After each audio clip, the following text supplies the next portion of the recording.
C'est aujourd'hui la fête de Saint Charles Lwanga et ses 21 compagnons, martyrs en Afrique, plus précisément en Ouganda, entre le 26 mai 1886 et le 27 janvier 1887.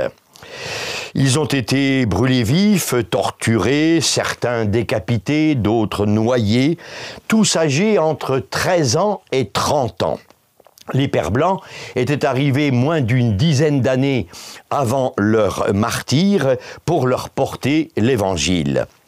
Et c'est bien sûr la célèbre phrase de Tertullien qui nous vient immédiatement à l'esprit « Le sang des martyrs est semence de chrétiens ». Charles Lwanga fut proclamé patron de la jeunesse africaine par le bienheureux pape Paul VI. Pourquoi? Parce que les semences ont germé très vite en Afrique. Pourquoi le sang des martyrs est-il semence de chrétiens? C'est l'évangile du jour, pas celui de la fête, mais du jour, qui nous donne une réponse à cette question. « J'ai manifesté ton nom aux hommes », dit Jésus dans l'Évangile. C'est-à-dire, Dieu est une personne. Il a un nom.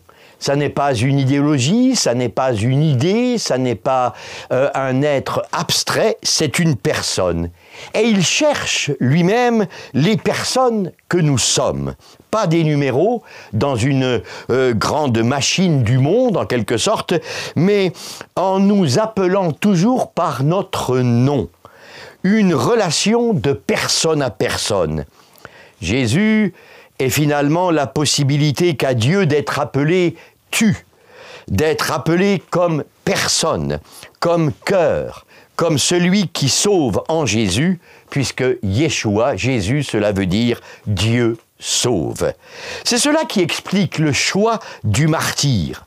C'est finalement donner sa vie à celui qui a une relation toute particulière, toute intime avec chacune de nos personnes.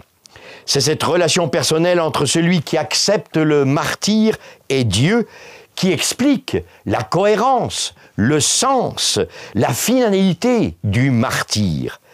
Alors que Saint Charles Lwanga et ses compagnons nous aident à trouver une foi et une charité sans défaillance au milieu des épreuves de ce monde et de notre époque.